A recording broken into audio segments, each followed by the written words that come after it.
श्रुतिस्मृतिपुराणानाम् आलयं करुणालयं नमामि भगवत्पादं शङ्करं लोकशङ्करं शङ्करं शङ्कराचार्यं केशवं बादरायणं सूत्रभाष्यकृतौ वन्दे भगवन्तः पुनः पुनः निधये सर्वविद्यानां विजशे भवरोगिणां गुरवे सर्वलोकानां दक्षिणामूर्तये नमः। ॐ सहना भवतु सहनौ भुनक्तु सह वीर्यं करवावहै तेजस्विनावधीतमस्तु मा विद्विषावहै। ॐ शान्ति शान्ति शान्तिः। अमृत विद्दु उपनिषत् शान्ति पाठम्। ॐ भद्रं कर्णेभिः शृणुयाम देवाः भद्रं पश्येमाक्षभिर्यजत्राः स्थिरैरङ्गैः स्तुष्ट्वापुंसस्तनूभिः व्यशेम देवगीतैः यथायुः। स्वस्ति न इन्द्रो वृद्धश्रवाः स्वस्ति न पूषा विश्ववेदाः स्वस्ति नस्ताक्षो अरिष्टनेमिः स्वस्ति नो बृहस्पतिर्ददातु। ओम शांति शांति शांति। அமிர்தவிந்து உபனிஷத்தினுடைய சாரம் பார்த்துட்டு இருக்கிறோம். இன் டீட்டெயிலாக பார்க்கல. இந்த மாதிரி ஒரு உபனிஷத்தினுடைய சாரம் பார்ப்பது எதற்காக அப்படிங்கிறது நாம் போன கிளாஸில் பார்த்தோம்.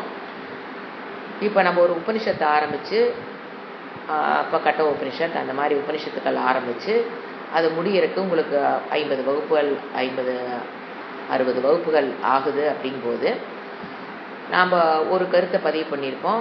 அப்புறம் கொஞ்ச நாள் அப்புறம் இன்னொரு கருத்தை பதிவு பண்ணுவோம். அப்படி வரிசையாக கருத்துக்கள் பதிவாகிட்டே வரும்போது 1-2 கருத்துக்கள் நம்மளை மறக்கிறதுக்கு அப்போகணமாகறதுக்கு வாய்ப்புகள் அதிகம். அவ்வளோ நாள் வாரத்துக்கு ஒரு நாளும் போது 50 கிளாஸுக்கும் போது it will take some 6 months 1 year போது ஆரம்பத்தில் சொன்ன கருத்துக்கள் நம்ம அப்போகணம் ஆனதுக்கப்புறம் நம்ம புதிதாக பதிய வைக்கிற கருத்துக்கள் ஒரு சம்சயமாக தான் உள்ள பதியும். அப்படியே பதிந்தது எதுவுமே மறக்காமல் இருக்கும்போது சம்சயம் வராது. பதிந்தது மறக்கிறதுக்கு வாய்ப்புகள் அதிகம். அது மனிதனுடைய சுபாவம், மனதனுடைய சுபாவம். அது அப்போகணம்ங்கிறது இறைவன் கொடுத்த ஒரு வரம். கெட்டதையெல்லாம் மறக்கிறக்காக. அது மனதினுடைய தப்பு கிடையாது. அப்போ நாம் அதை மறந்துட்டு நீங்கள் ஒரு முதல்ல 2 கருத்துக்களை மறந்துட்டு நீங்கள் 15வது கருத்துக்களை சிந்திக்கும் போது அதில் கொஞ்சம் சம்சயம் இருக்கும், தெளிவு இருக்காது. அப்போது அதனால் என்ன பண்ணுறது, நாம் இந்த மாதிரி ஒரு உபனிஷத்தை எடுத்து வச்சு அதனுடைய சாரம் பார்க்கும்போது ஒரு குறிப்பிட்ட காலத்துக்குள்ளே நம்ம எல்லாத்தையும் புரிஞ்சுக்கிற அந்த மறந்து போன விஷயங்களும் நம்ம ஞாபகப்படுத்தி ஒரு என்ன சொல்ல ஒரு கிரிப்பு கிடைக்கும். இதுதான் சாஸ்திரம் சொல்கிறது அப்படிங்கிறதுல டவுட் வராது. அப்போ அந்த மாதிரி பார்க்கும்போது இந்த நாம் உபனிஷத்தில் சாரத்தில் நம்ம முதல்ல எடுத்தோன்னே மன சுத்தத்தை தான் அவர் வைக்கிறார். குவாலிஃபிகேஷன் ஒரு ஆர்டராகவே போகுது இந்த உபனிஷத்து. ஃபர்ஸ்ட் உனக்கு தேவை மனசுத்தம், அந்த கரண சுத்தி. அது கர்மயோகம், உபாசனா, தர்மத்துக்கு உட்பட்டன வாழ்க்கை, நித்திய அனுஷ்டானம், என்ன சொல்ல இறைவன் கொடுத்த விதிகளை தினப்படி ஃபாலோ பண்ணுறது, விகித கர்மத்தை ஃபாலோ பண்ணுறது, நித்திய கர்ம நைமித்திய கர்ம இந்த மாதிரி விஷயங்களை ரெகுலராக ஃபாலோ பண்ணுறது. தர்மத்துக்கு உட்பட்டு பண்ணும்போது, கர்மயோகமாக பண்ணும்போது அந்த ஆசிரமத்துக்கு உண்டான கர்மங்கள் எது பஞ்சமகா யக்னங்கள், நம்ம கிரகஸ்தாசிரமத்துக்கு உண்டான கர்மங்களை செய்யும்போது தர்மத்துக்கு உட்பட்டு பண்ணும்போது தான் அந்த கரண சுத்திங்கிற வார்த்தை வாயில் சுத்தமாக வரும். அப்போ அந்த கரண சுத்திங்கிறது லெவல் இருக்கும். அதில் எடுத்தோன்னே அப்படியே அந்த கரணின்னு போய் டப்புன்னு போய் பிடிக்கிறது இல்லை. அதில் 5%, 10%, 20% இந்த மாதிரி க்ரோத் ஆகிட்டே இருக்கும். இன்னர் க்ரோத் உள்ள நடந்து கொண்டு இருக்கும். அது நமக்கு தெரியாது நம்ம எங்கே நிற்கிறோங்க. அப்போ அந்த மாதிரி க்ரோத் ஆக வகுப்புகளும் கேட்டுகிட்டே இருக்க அதற்குண்டான குவாலிஃபிகேஷன் பெறுவதற்குண்டான முயற்சியும் பண்ணும்போது அந்த கரண சுத்தி அதனுடைய லெவல் அதிகமாகிட்டே போகும். அப்போ ஒரு இடத்துல அந்த கரண சுத்தி ஞானம் ஏற்படுவதற்கு எந்த அளவுக்கு அந்த கரண சுத்தி இருந்தால் ஞானம் ஏற்படுமோ அந்த டைம்ல ஞானம் சிரவணத்தின் மூலியமாக ஞானம் ஏற்பட்டுரும்.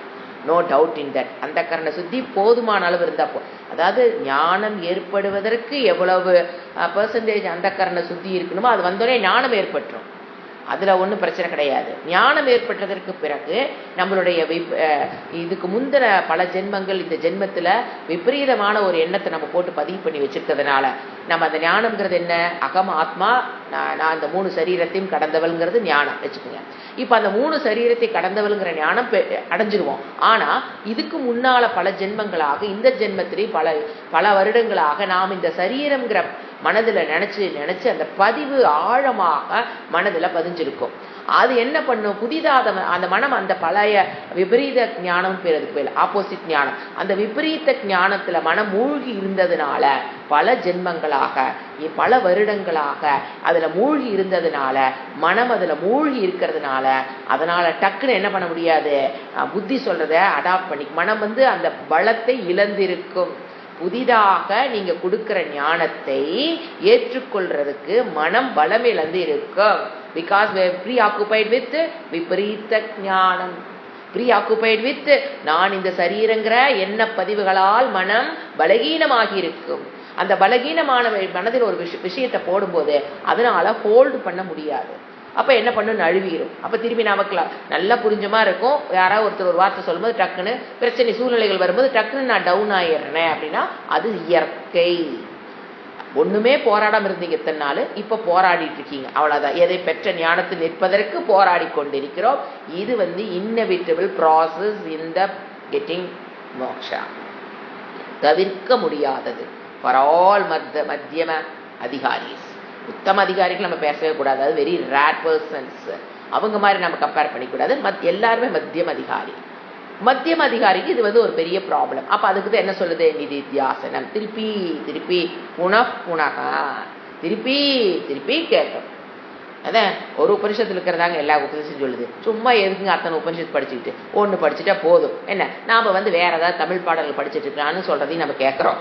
அப்படி அல்ல, உபனிஷத்துக்களையே திருப்பி திருப்பி திருப்பி ஆசை போடும் போதுதான் என்ன நடக்குது, அந்த விபரீத பாவனை மனசுக்குள்ள வச்சிருக்கீங்களா, அகம் சரீரம்னு, அதை அப்படியே அதை எப்படி நீங்க ஸ்ட்ரென்தன் பண்ணீங்க, நான் இந்த சரீரம்ங்கிற எண்ணத்தை எப்படி ஸ்ட்ரென்தன் பண்ணீங்க, அபியாசம் பண்ணித்தானே ஸ்ட்ரென்தன் பண்ணி வச்சிருக்கீங்க. அப்போ ஆப்போசிட்டா அபியாசம் பண்ணாதான் என்ன ஆகும், அது அந்த எண்ணம் நான் இந்த சரீரங்கிற இடத்துல விட்டு நான் ஆத்மாங்கிற இடத்துல நிக்கிறதுக்கு திருப்பி அபியாசம் தான். மனதுக்கு பிராக்டிஸ்ங்கிறது ஒன்லி பை அபியாசம்.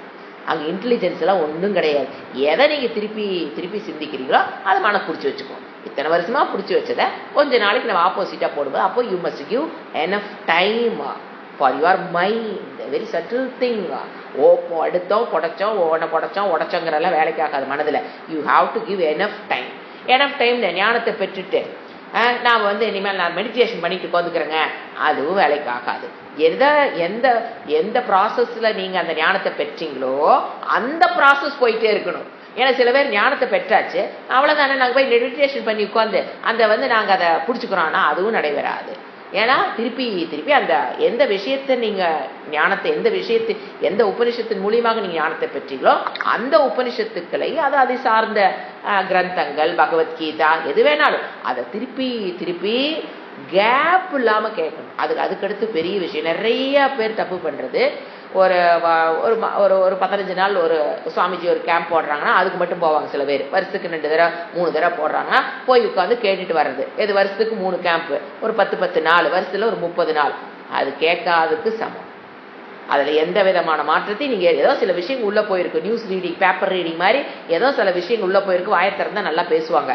பட் ஆத்மாத்மா உள்ள எந்த விதமான மாற்றத்தையும் நாம் அவங்ககிட்ட பார்க்கறது இல்லை. அப்போ என்ன வழி, வித்தவுட் எனி கேப். வாரத்துக்கு ஒரு நாள் ஒரு உபனிஷத்து படிக்கிறோம் அப்படின்னால அதுலயே நாங்களாம் ரொம்ப நழுவணும், ரொம்ப கஷ்டப்பட்டோம். வாரத்துக்கு ஒரு நாள் தான் கிளாஸ் அப்படிங்கும் போது உபனிஷத்து கிளாஸ், பகவத்கீதை கிளாஸ் வாரத்துக்கு 2 நாளுங்கும் போது மற்ற நாள் திருப்பி 3-4 நாள் நம்ம இந்த சம்சாரத்துக்குள்ள வந்துட்டு போது திருப்பி போய் அந்த இதுல போய் நிக்கிறதுக்கு we suffered a lot. We have suffered a lot. அப்பதான் என்ன நினைஞ்சது, ஓ டெய்லி கொடுக்கணுங்கிறது எனக்கு அதுக்கப்புறம் தான் புரிஞ்சுது. டெய்லி அந்த பிகினிங்ல டெய்லி கொடுக்கறது ஃபர்ஸ்ட். அது டெய்லி கொடுக்கும்போது நம்ம ஒரு உபனிஷத் படிச்சுட்டு அதுக்கப்புறம் என்ன பண்ணணும், அதோட சாரத்தை சிந்திக்கிறோம். பார்த்தீங்களா, அப்போ உபனிஷத் படிக்கும்போது ரெகுலரா படிக்கும்போது இன் டீட்டெயிலா ஒன்னொன்னா இன்டெப்த் போய் புரிஞ்சு வச்சிருப்போம். அப்படின்னா என்னன்னு தெரிஞ்சிருக்கும், டெப்த்தில் புரிஞ்சு வச்சுப்போம். மறுபடியும் அதை மறக்காமல் இருக்கிறதுக்கு தான் என்ன பண்ணுறோம், சாரத்தை பார்க்கணும். ஒரு 10 நாள் 1 மாதத்துக்குள்ளே ஃபுல் உபனிஷத்தை, அப்போ நம்ம பெரிய உபனிஷத்தை எடுத்து நம்ம சாரத்தில் பார்க்கலாம், தப்பு கிடையாது. பட் நம்ம புதுசாக ஒரு உபனிஷத்து, சங்கர பாஷ்யம் எழுதாத ஒரு உபனிஷத்தில் இந்த மாதிரி உபனிஷத்துகள் இருக்குங்கிற ஒரு அறிவு உங்களுக்கு கொடுக்கணுங்கிறதுக்காகத்தான் நம்ம என்ன பண்ணியிருக்கோம், அமிர்தபிந்து உபனிஷத்தை நம்ம எடுத்து வச்சிருக்கோம். சரிங்களா? இப்போ நாம் அமிர்தபிந்து உபனிஷத்தில் முதல்ல குவாலிஃபிகேஷன்ஸ் பார்த்தோம். அப்புறம் அந்த குவாலிஃபிகேஷன் இருக்கும்போது விசாரம் ஓம்கார விசாரம், நிறைய இந்த மாதிரி ஞானத்தை பெறுவதற்கு பல டெக்னிக் ஒரு உபனிஷத்து யூஸ் பண்ணோம். அதை நம்ம கட்ட உபனிஷத்தில் பார்த்தோம். 3 அவஸ்தைகள் வச்சு பார்த்தோம். இங்கே ஓம்கார தைத்திரியத்தை பார்த்தீங்கன்னா பஞ்சகோஷ பிரக்ரியாங்கிற டெக்னிக்கு, காரணக்காரிய பிரக்ரியா நிறைய இருக்குது. திருக் திருஷ்ய பிரக்ரியா, விவேகம் சொல்லுவோம். திருக் திருஷ்ய விவேகம், காரணக்காரிய விவேகம், அறிவு அல்லது பிரக்ரியான்னு சொல்லுவோம். Method of teaching. அப்போ இங்கே அவர் எடுத்தது ஓம்காரத்தை எடுத்து இறைவன் எப்படி அது 3 ஓம்காரங்கிறது அக்கார உக்கார மக்கார. இது நீங்கள் சரீரத்திரயத்தையும் எடுத்துக்கலாம், அவஸ்தாத்திரய 3ஐயும் எடுத்துக்கலாம். ஓம்கார ஆ உ மாங்கிறது ரெப்ரசன்ஸ் 3 சரீரம், ஸ்தூல சரீரம், சூக்ஷ்ம சரீரம், காரண சரீரத்தை கடந்தது. அப்படிங்கிற ஓம்கார விசாரத்தின் மூலியமாக எப்படி பிரம்மத்தை அறிவது அப்படிங்கிற டெக்னாலஜி சொல்லி கொடுத்துட்டு, அதுக்கப்புறம் பிரம்மத்தினை பற்றின நிதித்தியாசன பரமான பிரம்மத்துக்குண்டான லட்சணங்களை சொல்லிட்டு வந்தார். இப்போ நம்ம போன 8வது மந்திரத்தில் என்னென்ன பிரம்மத்துடைய லட்சணத்தை ஸ்டார்ட் பண்ணாரு, ததேவ நிஷ்கலம், பிரம்ம நிர்விகல்பம், நிரஞ்சனம், ஞாத்வா, அதுக்கப்புறம் இதை அறிந்தவன் சம்பத்தியதே துருவம், பிரம்மத்தை அடைகிறார். அழியாத துருவம்னா அழியாத பிரம்மத்தை சம்பத்தியதே அடைகிறான்னா அறிகிறான் அப்படின்னு போன மந்திரத்தில் பார்த்தோம். இப்போ 9வது மந்திரம் படிக்கிறேன், அதே திருப்பி வருது. நிர்விகல்பம் அனந்தம் ச ஹேத்து திருஷ்டாந்த வர்ஜிதம். இது இதை பத்தி இந்த மந்திரம் சொல்லுது.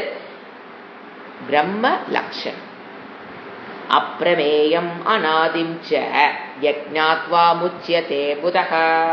இது ஞானப்பலம் படிக்கும்போது உங்களுக்கு ஓரளவுக்கு புரியும். பிரம்ம, ஏன்னா இது எதை பத்தி பேசுதுன்னு ஒரு இன்ட்ரடக்ஷன் கொடுத்துட்டோன்னா உங்களுக்கு அந்த வேர்டு புரிய ஆரம்பிச்சிடும்.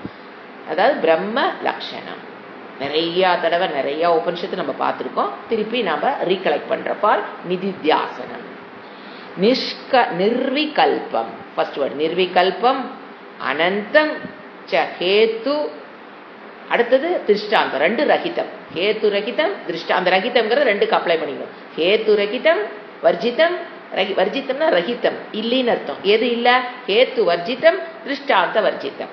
அடுத்தது சொல்றது அப்ரமேயம், அடுத்தது அனாதி, அதை எத் ஞாத்வா முச்சியத்தே புதகா. இப்ப மீனிங் எடுக்கலாம். நிர்விகல்பம் பிரிவுகள் அற்றது.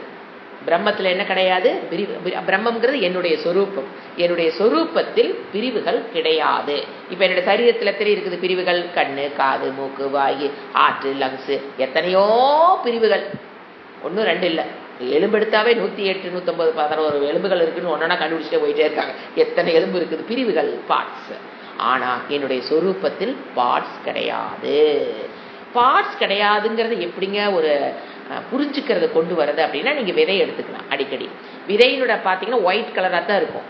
அது விதையை கட் பண்ணி பார்த்தீங்கன்னா, மாம்பழ கொட்டை எடுத்து உள்ள இருக்கிற அந்த இதை எடுத்து கார்டெக்ஸ் எடுத்து பார்த்தீங்கன்னா ஒரே வெள்ளையாக தான் இருக்கும். ஆனால் அதுக்குள்ள கண்ணுக்கு தெரியாத என்னென்ன இருக்குது. அந்த மாதிரி தான் ஃபியூச்சர். அது ஒரு பகுதி இலையாக மாறும், அதில் ஒரு பகுதி வேறா மாறும், ரூட் சிஸ்டம் எல்லாம் மாறுது பார்த்தீங்களா. ஆனால் அங்கே பார்க்கும்போது எப்படி இருக்குது, பிரிவுகள் கிடையாது. அதோட மினியேச்சரையை நம்ம பார்க்குறோம் இல்லையே, ஒயிட், பியோர் ஒயிட் ஸ்டார்ச் மாதிரி தானே பார்க்குறோம். அது மாதிரி அது ஒன்று பிரிவுகள் அற்றதுங்கிறத நம்ம எப்படி புரிஞ்சுக்கலாம், எட்டி பிடிக்கிறது அப்படின்னு பார்த்தீங்கன்னா, கனவு. இப்போ நீங்கள் கனவுல பாருங்க, ஏதாவது பேதம். இப்போ நீங்கள் ஜாகிரத அவஸ்தையில் பார்த்தீங்கன்னா எத்தனை பிரிவு, நான் வேறு, இவங்க வேறு, வீடு வேறு, இது உயிருள்ள பொருள், இது உயிரற்ற பொருள், இவங்க தெரிஞ்சவங்க, தெரியாதவங்க, இவங்க சண்டைக்காரங்க, இவங்க பிரியமானவங்க, இவங்க அன்பு சரி, இப்படி எத்தனா மென்டல் பிரிவுகள், மனதளவில் பிரிவுகளை பார்க்குறோம். புத்தியில் பிரிவுகளை, இது எனக்கு தெரியும், இது எனக்கு தெரியாது, புத்தியில் பேதம், மனதில் பேதம், கைகாலில் பேதம், கர்மேந்திரியத்தில் பேதம், ஞானேந்திரியத்தில் பேதம். இந்த மாதிரி பிரிவுகள் ஜாகிரத அவஸ்தையில் நிறையா பார்க்குறோம். சொப்பனத்திலையும் பார்த்தீங்கன்னா நம்ம பிரிவுகள் பார்ப்போம். ஏது கனவு காண்பவன் என்ன காக்கிறான், அங்கேயே இந்த உலகம் வந்து எப்படி இப்படி நம்ம பதிவுகள் இருந்து அதுக்கு தகுந்த கனவு உலகத்தில் நம்ம பிரிவுகளை பார்க்குறோம். ஆனால் தூங்கும்போது என்ன பிரிவுகள் நீங்கள் பார்த்தீங்க? நோ பிரிவு. அதுதான் என்ன சொல்றது? பிரிவுகள் அற்றது. இந்த விஷய பிரம்ம தத்துவம் பிரிவுகள் அற்றது. அடுத்தது அனந்தம். ரெண்டாவது வேர்டு அனந்தம். அந்தம் ரஹிதக அனந்தம். அந்தம்னா முடிவு, அனந்தம்னா முடிவற்ற. முடிவற்றன்னு என்ன சொல்றது? எல்லைகள் அற்ற. இட்ஸ் நாட் லிமிட்டட் பை அந்த நான் ஃபர்ஸ்ட் எதை தெரிஞ்சு வச்சிருக்கோம், அது வந்து அதுக்குள்ள டிஃபரன்சியேஷன் கிடையாது. என்னுடைய சொரூபத்துக்கு டிஃபரன்சியேஷன் கிடையாது. அதுக்கு அடுத்தது அது வந்து காலத்தக வஸ்துத்தக டைம், காலத்தக ஸ்பேஸ், ஸ்பேஸ் டைம் ஆப்ஜெக்ட். அதில் அது நாட் லிமிட்டட்னு புரிச்சுக்கணும். இப்போ என்னோட சரீரம் ஒரு ஸ்பேஸுக்கு லிமிட் ஆகிருக்கு அப்படின்னு எப்படி புரிஞ்சுக்கிறது? இப்போ நான் இந்த ஒரு சேர் மட்டும்தான் என்னால், ஒரு ஸ்பேஸில் மட்டும்தான் என்னால் ஆக்குபை பண்ண முடியும். நான் பக்கத்தில் இருக்கிற சேரை என்னால் ஆக்குபை பண்ண முடியாது. So I am limited to this space. ஸ்பேஸ்னால் வெற்றிடம். இவ்வளோ பெரிய வெற்றிடத்தில் நான் ஒரு இடத்துல தான் ஆக்குபை பண்ண முடியும், என்னோட சரீரம். ஆனால் என்னுடைய சொரூபம் அப்படி அல்ல, சர்வவியாபி. அதுக்கு no limit, not limited by anything. அதுக்கு தான் அனந்தம்னு சொல்லுவோம். அடுத்தது டைம். இப்போ நான் இந்த இடத்துல இப்போ 5:17 நான் இங்கே மட்டும்தான் இருக்க முடியும். அது 5:10 அந்த டைமுக்கு அந்த காலத்தில் நம்ம ஒரு இடத்த தான் நம்ம ஆக்குபை பண்ண முடியும். அந்த டைம் நான் வேற இன்னொரு இடத்துல நான் இங்கே கிளாஸ் எடுத்துக்கிட்டேன், அதே காலத்தில் போய் நான் இன்னொரு சமையல் பண்ண முடியும்னா என்னால் பண்ண முடியாது. ஸோ காலத்தகவும் ஐ எம் லிமிட்டட். ஒரு காலத்தில் பிறந்து ஒரு காலத்தில் இந்த சரீரம் இறந்து விடுகிறது. எப்படி பார்த்தாலும் நம்ம காலத்துக்கு கட்டுண்டவர்கள் தான். ஆனால் என்னுடைய சொந்த சரீரம், ஆனால் என்னுடைய சொரூபம் காலத்துக்கு கட்டுப்படாதது. அடுத்தது வஸ்து. இப்போ என்னுடைய ஒரு ஆப்ஜெக்ட் இன்னொரு ஆப்ஜெக்ட் பார்த்தீங்கன்னா ஒன்றுக்கு ஒன்று அது என்ன பண்ணி வித் ஹேவ் சம் அப்ஜெக்டிவ்ஸ். ஒரு பொருளும் அதுக்குண்டான அப்ஜெக்டிவ்ஸ் வச்சு மற்றது வந்து பிரித்து காமிக்குது. அப்போ தான் நம்ம ஐடென்டிஃபை பண்ண முடியும். Apple has its own objectives, orange has its own objective. அதனால தான் நம்ம என்ன சொல்கிறோம், இது ஆப்பிள், இது ஆரஞ்சு. இதுக்கு ஆப்பிள்ங்கிற ஒரு பேர் கொடுத்து ஆப்பிள்ங்கிற ஃப்ரூட் ஏன் கொடுக்க முடியுது? It has its own objective. அப்போ அது என்ன பண்ணுதுன்னா மற்ற உலகத்தில் இருக்கிற எல்லா வஸ்துக்களிலிருந்தும் தன்னை பிரித்து காமிக்குது. So that limited to that object. அந்த object is limited by itself. தன்னைத்தானே அது என்ன பண்ணிக்குது? லிமிட் பண்ணிக்குது. அப்போ தான் நம்ம கன்ஃபியூஸ் ஆக மாட்டோம். ஆப்பிள் ஆரஞ்சு ஒரே மாதிரி இருந்தால் நீங்கள் எதுக்கு ஆப்பிள் பேர் வைப்பீங்க, எதுக்கு ஆரஞ்சுன்னு பேர் வைப்பீங்க? இது கொஞ்சம் சூட்சம் திஞ்சிச்சா புரிஞ்சிடும். ஆனால் என்னுடைய சொரூபத்தில் என்ன கிடையாது, இந்த மாதிரி வஸ்துங்கிற ஒரு பேச்சோ அது ஒரு வஸ்து, பிரம்ம வஸ்து நம்ம சொன்னாலுமே அதுக்கு என்ன கிடையாது, அது நாட் லிமிட்டட் பை எனி ஷேப்னா என்னுடைய சொரூபத்துக்கு என்ன சொல்றது, நாம் ரூபரகிதா, ஒரு வர்ணமோ ரூபமோ அதுக்கு கிடையாது. என்னோட சரீரத்துக்கு என்ன இருக்குது? 5 அடி 2 அங்குலம், இந்த வருஷம் பிறந்திருக்கிற, இத்தனை வயசாக இருக்குது, இத்தனை நோய் இருக்குது, இவ்வளோ ஆரோக்கியம் இருக்குது. இது எல்லாம் எதுக்கு சொந்தம்? சரீரத்துக்கு சொந்தம். இந்த ஆப்ஜெக்டுக்கு சொந்தம். இது ஆப்ஜெக்ட் தான். சரீரம் இஸ் அன் ஆப்ஜெக்ட் உண்டு. மேடப்பா 5 பூதாஸ், அதுக்கு லிமிட்டேஷன்ஸ் உண்டு. அது தன்னையிலிருந்து மற்றவங்களிருந்து தன்னை செப்பரேட் பண்ணிக்குது. ஆனால் என்னுடைய சொரூபத்தில் என்ன கிடையாது, அதுக்கு ஒரு உருவங்கிறதோ, அதுக்கு ஒரு ஐடென்டிஃபிகேஷனுங்கிறதோ, அதுக்கு ஒரு அப்ஜெக்டிவ்னோ கிடையவே கிடையாது. No objective. அப்ஜெக்டிவே இல்லாத ஒரு விஷயத்தை புரிஞ்சுக்கிறதா இவ்வளோ படிக்கிறது. ஏன்னா எதை பார்த்தீங்கன்னா நீங்கள் அப்ஜெக்டிவோட தான் நீங்கள் புரிஞ்சுக்கிற. அப்ஜெக்டிவ் அதை விளக்குகிற நவுனை விளக்குறது அப்ஜெக்டிவ் சொல்கிறோம் இல்லைங்களா? அந்த மாதிரி அப்ஜெக்டிவோட வச்சு தான் நம்ம எதையும் புரிஞ்சுக்கிறோம். ஆனால் அது வந்து வித்தவுட் நோ அப்ஜெக்டிவ். அதுக்குன்னு ஒரு அப்ஜெக்டிவ் கிடையாது. அடுத்து என்ன பார்த்தோம்? அனந்தம்னா எல்லையற்றது. அதை எப்படி புரிஞ்சுக்க? அப்படி இருக்கிற விஷயம் ஒன்னா தான் இருக்க முடியும். ஏகா சர்வ வியாபி. அப்ப சர்வ வியாபியா இருக்கிறதுனா அது பூர்ணமா இருக்கணும். அந்த பிரம்ம தத்துவம் கண்டிப்பா எப்படி இருக்கணும்? பூர்ணம். அதுக்குள்ள குறைங்கிறது கிடையாது, அது ஆக்குபை பண்ணாத இடங்கிறது கிடையாது. அத்விதீயம் ஏகா. இதெல்லாம் இந்த வேர்ட்ல இருந்து புரிஞ்சுக்கணும். அனந்தத்திலிருந்து புரிஞ்சுக்கக்கூடியது கண்டிப்பா அது ஒன்னாத்தான் இருக்கணும். இரண்டற்ற ஒன்றாகத்தான் நான் இருக்க, என்னுடைய சொரூபம் இருக்க முடியும் அப்படின்னு டவுட்லெஸ்ஸா புரிஞ்சுக்கணும். ஞானம் இருக்கணும். அடுத்தது கேத்து கிடையாது. காரண வர்ஜித்தம்னா இல்லாதது. கேத்துனா காரணமற்றது. இப்ப நீங்க எதை பார்த்தீங்கன்னா அதுக்கு ஒரு காரணம் இருக்கும். இப்ப நீங்க புக்கை பாக்குறீங்க அப்படின்னா அதுக்கு காரணம் மரம். மரக்கூல் இருந்து தயாரிச்சது தான் பேப்பர், பேப்பர்ல இருந்து தயாரிச்சது தான் புஸ்தகம். இப்படி ஒன்னொன்னுக்கு இப்ப துணின்னு ஒன்று பார்த்தீங்கன்னா அதுக்கு காட்டன், ரேயான்ல இருந்து தயாரிச்சாங்க அது. ஸோ எல்லாத்துக்குமே என்ன இருக்குது? பின்னால் ஒரு காரணம் இருக்கும். உலகத்துல எதை பார்த்தீங்கன்னாலுமே அதுக்கு ஒரு காரணம் இருக்கும். ஆனா இந்த என்னுடைய சொரூபத்துக்கு என்ன கிடையாது? காரணம் கிடையாது. இப்ப மனம் என்னங்க காரணம்? பஞ்சபூதம். சரீரம் என்ன காரணம்? பஞ்சபூதம் தானே காரணம். அது இல்லைன்னா மனம் ஏது? புத்தி, சித்தம், ஏன் அகங்காரம்? அகங்காரம்ங்கிறது நம் கல்பித்தம். ஆனாலும் அது எங்கதான் கல்பித்தமாகுது? பஞ்சபூதம். ஸோ எல்லாத்துக்கும் என்ன இருக்குது? ஒரு காரணம்னு ஒன்று இருக்கு. ஆனா பிரம்ம தத்துவம் என்னுடைய சொரூபத்துக்கு காரண ஹேத்து வர்ஜிதம். அடுத்து என்ன வர்ஜிதம்? ஹேத்து காரண வர்ஜிதம். அது ஹேத்து வர்ஜிதம்.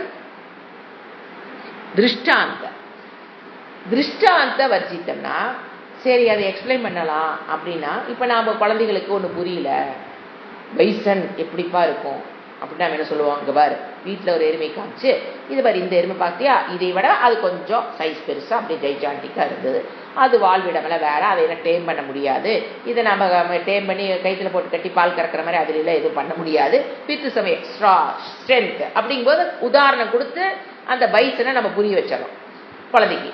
அந்த மாதிரி ஒரு உதாரணத்தை கொடுத்து என்னுடைய சொரூபத்தை விளக்க முடியும்னா முடியவே முடியாது. ஏன்னா அது ஏக்கக, அதுக்கு ஈக்குவலா நீங்க எதுவுமே இல்லைங்க போது எதக்காரன் அதுக்கு சமப்படுத்துற அளவுக்கு எந்த உதாரணத்தை நீங்க பிரம்மத்தை இப்ப ஆகாசம் ஓரளவுக்கு ஆகாசம் சர்வ வியாபியா இருக்குதுன்னு நம்ம போய் எக்ஸாம்பிள் கொடுத்து அதை போல பிரம்ம தத்துவம் எங்கும் வியாபகம் அப்படின்னு நாம காமிச்சா கூட அங்க என்ன ஒரு பிரச்சனை வரும்? ஆகாசம் ஜடம், அது கம்ப்ளீட்டா கேனாட் பி ஈக்குவல் டு பிரம்மம் பண்ண முடியாது. அது ஒரு ஜடம், மேடப்பா பஞ்ச பூதாஸ், சரி அது ஒரு பூதம்.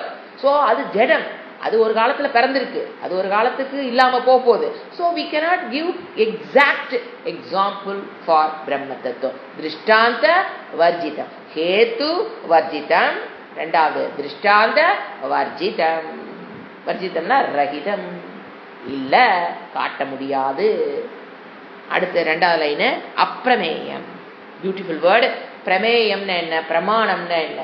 பிரமாணம்னா எனக்கு ஒரு பொருளை பற்றிய ஞானத்தை கொடுக்கறதுக்கு பேர் பிரமாணம். இப்போ கண் எனக்கு ஒரு பிரமாணம், வெளியில் இருக்கிற பொருளுடைய நாமத்தையும் கலரையும், சரி நாமம் இல்லை, கலரையும் ஷேப்பையும் காமிக்குது, இது ஒரு பிரமாணம்.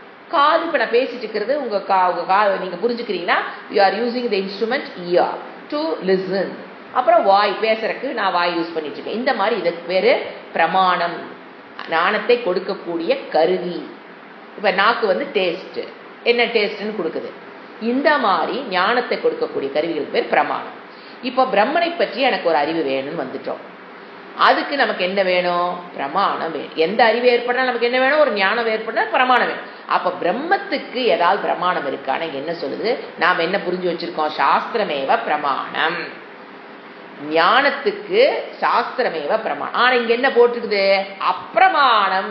அதுக்கு ஒரு பிரமாணத்தை யூஸ் பண்ணி நீயே அந்த பிரம்மத்தை, உன்னுடைய தத்துவத்தை புரிந்து கொள்ள முடியாது அப்படின்னா, இப்ப நீங்க எந்த பிரமாணத்தை யூஸ் பண்ணீங்கனாலுமே அது அறிவொடு பொருளாக, நான் சப்ஜெக்ட், ஆப்ஜெக்ட பத்தின அறிவை கொடுக்கறது தான் பிரமாணத்தினால பண்ண முடியும். பிரமாணங்கிறது எதை குறிக்க முடியும்? நான் எதை பார்க்கிறேன், எதை அறிவடு பொருளாக எதை இருக்குதோ அதை அறிவு உனக்கு காட்டி கொடுக்கும். அது பிரமாணத்தோட வேலை. ஆனா இங்க அப்பிரமாணங்கிறது எப்படி புரிஞ்சுக்கணும்னா, வேதம் தான் பிரமாணம்னு உட்கார்ந்து பிரம்ம தத்துவத்தை புரிஞ்சுக்கணும் ட்ரை பண்ணாலும் ஆப்ஜெக்டாக எதை புரிஞ்சுக்க கூடாது? பிரம்ம தத்துவத்தை புரிந்து கொள்ளக்கூடாது. இது அறிபவனி சொரூபம். அறிவடு பொருளை ஒருத்த அறிகிறான் பாத்தீங்களா, உள்ள உட்கார்ந்துக்கிட்டு பிரமாத்தா அவனுடைய, ஏன்னா வெளியில் இருக்கிற பொருள் பிரமாணத்தை யூஸ் பண்ணி, பிரமாணம் ஞானம் அது கொடுக்கறதுனால அதுக்கு பேர் பிரமாணம். பிரமாணம் ஞானத்தை கொடுக்கக்கூடிய கருவி. அது யாருக்கு அந்த ஞானம் தேவைப்படுது? பிரமாத்தா. உள்ள ஒரு ஆள் இருக்கான் பாத்தீங்களா, இது வெளியில எனக்கு இது தெரியுது அது தெரியுதுன்னு தெரிஞ்சுக்கிறவன், அவன் பேர் பிரமாத்தா. அவன் இங்க நாம எதை பத்தி படிக்கிறோம்? அந்த அறிந்து கொண்டிருக்கான் பாத்தீங்களா உள்ள ஒரு பிரமாத்தா, அவனுடைய சொரூபம். அத எந்த பிரமாணம் எந்த பிரமாத்தாவை கொண்டு வந்து ஞானத்தை கொடுத்துட்டு இருக்குதோ அந்த பிரமாணத்தினால பிரமாத்தாவினுடைய சொரூபத்தை விளக்க முடியாது. எந்த பிரமாணமும் பிரமாத்தாவுக்கு தான் ஞானத்தை கொடுக்குமே தவிர பிரமாத்தாவுடைய சொரூபத்தை அதனால சொல்ல முடியாது, வேண்டிய அவசியம் இல்லையே. அகம் ஸ்வசித்தக, எனக்கு என்னை பற்றி நான் அறிவதற்கு எந்த பிரமாணம் தேவையில்லைங்க. யோசனை பாருங்க, நான் அப்படின்னு சொல்றதுக்கு கண்ணை யூஸ் பண்றீங்களா? குருடன்னு சொல்றான் இல்லையா, நான் செவிடுன்னு சொல்லுவான் இல்லையா, நான் அந்த உணர்வை பிடிப்பதற்கு கண்ணு தேவையில்லை, காது தேவையில்லை, நாக்கு தேவையில்லை, தோலும் தேவையில்லை. நான் சொல்றக்கு அந்த உணர்வுக்கு என்ன தேவை? ஒரு பிரமாணம் தேவையில்லை. ஸோ அது அப்பிரமாணம்.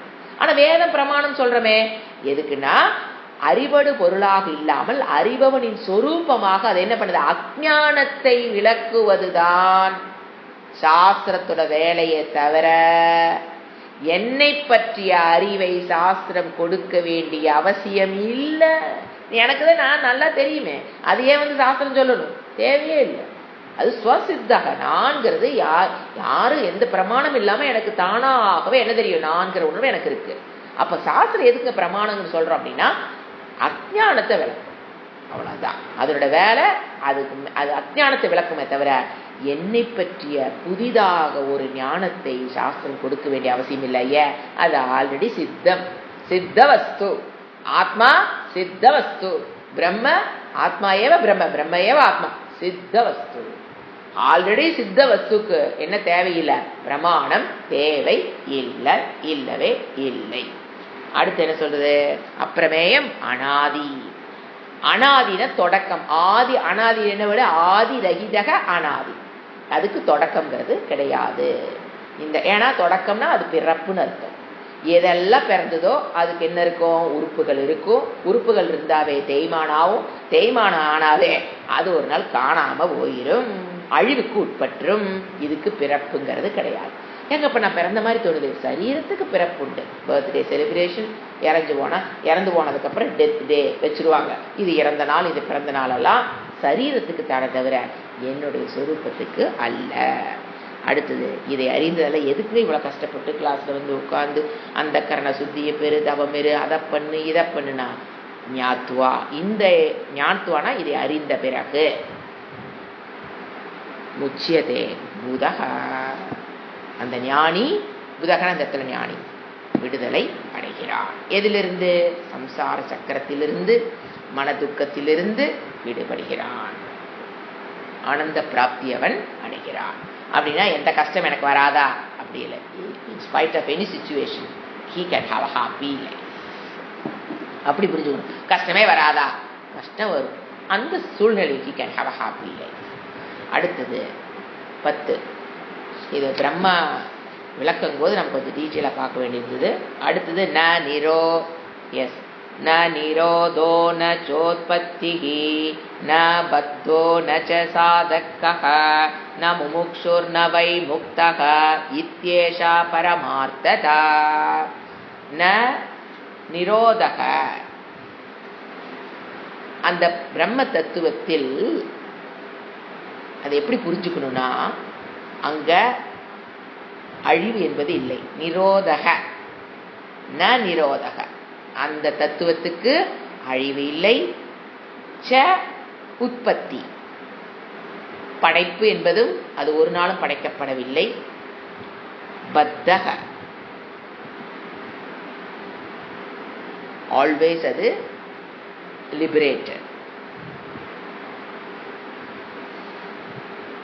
பத்தகனா அது பந்தப்பட்டது அல்ல. நான் போட்டிருக்கு பந்தப்பட்டது அல்ல. அது சம்சார சக்கரத்தினுடைய சொரூபம். இந்த சரீரம் தான் சம்சார சக்கரத்தில் மாட்டிட்டு கவலைப்பட்டு இருக்குதே தவிர, இந்த மனம் தான் மாட்டிட்டு கஷ்டப்பட்டு இருக்குதே தவிர என்னுடைய சொரூபத்துக்கு பந்தக. ஸோ பிரளயம் அழிவு என்பது கிடையாது. நம்ம அந்த என்னுடைய சொரூபம் ஒரு படைக்கப்பட்டதும் அல்ல, அழிவுக்குட்பட்டதும் அல்ல. அது எப்பவுமே மோட்சத்து சொரூபம். அது எப்போ என்ன கிடையாது? பந்தப்பட்டது கிடையாது. ஏங்க அப்ப நான் பந்தப்பட்டாத ஒரு சொரூபமா இருந்துக்கிட்டு ஏன் எனக்கு தெரிய மாட்டேங்குது? பிகாஸ் ஆஃப் அஜ்ஞானம். அந்த ஞானத்தை மறைச்சது அஜ்ஞானம். அதான் சாஸ்திரம் போய் என்ன பண்ணுது? அந்த அஜ்ஞானத்தை விளக்கணும்னா என்னோட சொரூபம் எனக்கு கிளீனா தெரியுது, அவ்வளவுதான்.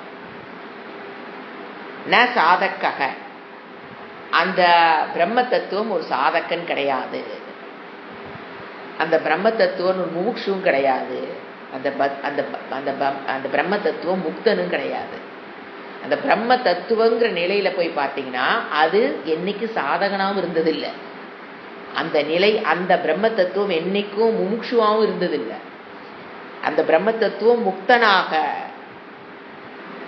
விடுபட்டதாகும். அது ஏதாவது என்னன்னா, இந்த சரீரம் முயற்சி செய்து மனம் ஃபர்ஸ்ட் என்னவா இருக்குது, ஒரு முமுட்சுவா வருது. மனம்தான் ஃபர்ஸ்ட் நான் தெரிஞ்சு கொள்ளணும்னு நினைக்குது. மனம்தான் அதற்குண்டான சாதனையெல்லாம் ஃபாலோ பண்ணுது. சாதககன என்ன, மனம் சாதககனாக இருந்து முமுட்சுவாக இருந்து நான் உபனிஷத்து படிக்கிறேன், அதன் மூலியமாக ஞானத்தை பெறணும். நல்ல எந்த நிலையில எங்க இருக்குது, மனதுக்கு சொந்தமானது. நான் முமுட்சுன்னு சொல்றதோ, சாதகன்னு சொல்றதோ, நான் லிபரேட் ஆயிட்டுன்னு சொல்றதோ, இல்ல எனக்கு இந்த பிரச்சனை இருக்குன்னு சொல்றதோ, எல்லாம் எதை சார்ந்தது, மனதை சார்ந்தது. நான் மனமல்ல, அந்த மனதுக்கு மனமாக, அறிவுக்கு அறிவாக, மாறாத அறிவாக என்னுடைய சொரூபம் இருக்கிறது. அந்த சொரூபம் தான், அதுக்கு பிறப்பு கிடையாது, இறப்பு கிடையாது. நம்ம பார்த்தோம். இது ஏஷா பரமார்த்த நான், இதுவே மேலான பேருண்மை. என்னுடைய சொரூபத்தில் பிறப்பு கிடையாது, அழிவு கிடையாது. அது என்னுடைய ஒரு சொரூபம் என்னைக்கு பிறந்ததும் கிடையாது. அது என்னைக்குமே ஆல்வேஸ் அது என்னைக்கும் அது பந்தப்பட்டு கஷ்டப்பட்டதும் கிடையாது. இந்த உலக வாழ்க்கையில பந்தப்பட்டு அது கஷ்டப்பட்டதும் கிடையாது. அப்ப எனக்கு கஷ்டம் தெரியுதுங்களேன்னா எல்லாமே எங்க இருக்குது, மனம். நம்ம என்ன பண்ணிட்டோம், மனதை நான் நினைச்சிட்டு இருக்கிறோம். அதனால மனம் கவலைப்பட்ட என்ன சொல்றோம், நான் கவலையில் இருக்கேன். மனம் சந்தோஷமா இருந்தா என்ன சொல்றோம், நான் சந்தோஷமா இருக்கேன். நான் உடல் நோய்வாய்ப்பட்டு என்ன சொல்றோம், நான் நோய்வாய்ப்பட்டு இருக்கிறேன். இதெல்லாம் என்ன, அஞ்ஞானத்தின் காரணமாக சரீரத்தை நான் எடுத்துக்கிற தோஷம், சரீர அபிமானம். இதுதான் துக்கத்துக்கு காரணமே. நான் என்ன புரிஞ்சுக்கிறப்போ, சரீரத்துல மனதில் பிரச்சனைகள் இருக்கு, ஆனா நான் அதை எதிர்த்தக, அதை கடந்தவள். அப்ப அந்த நிலையில பார்க்கும்போது அது என்னைக்கு முமுட்சுவாவும் இருந்தில்லை, என்னைக்கு அது ஞானியாவும் ஆனதில்லை. அது எப்பவுமே என்னதுதான், எவர் என்றைக்கும் லிபரேட்டட். அது என்னைக்கும் லிபரேட். அது என்னைக்கும் ஒரு சம்சாரியாக இருந்ததில்லை, மோட்சத்தை பெறணும்னு ஆசைப்பட்டதும் கிடையாது, அதுக்குண்டான முயற்சியும் பண்ணினது கிடையாது, அதுக்குண்டான சாதனையும் பண்ணினது கிடையாது. அது சாத்தியமாய் நான் இன்னை ஞானத்தை பெற்றுட்டேங்கிறது அதுல கிடையாது. ஏன், என்னுடைய சொரூபம் எப்பொழுதுமே நித்திய முக்த சுத்த சுபாவக. அதைத்தான் சொல்றாரு. ஆனா எல்லாம் எங்க இங்க நடைபெறுது, முமுட்சு. நான் முமுட்சுன்னு சொல்ற வரைக்கும் என்ன அபிமானம், சரீர அபிமானம்.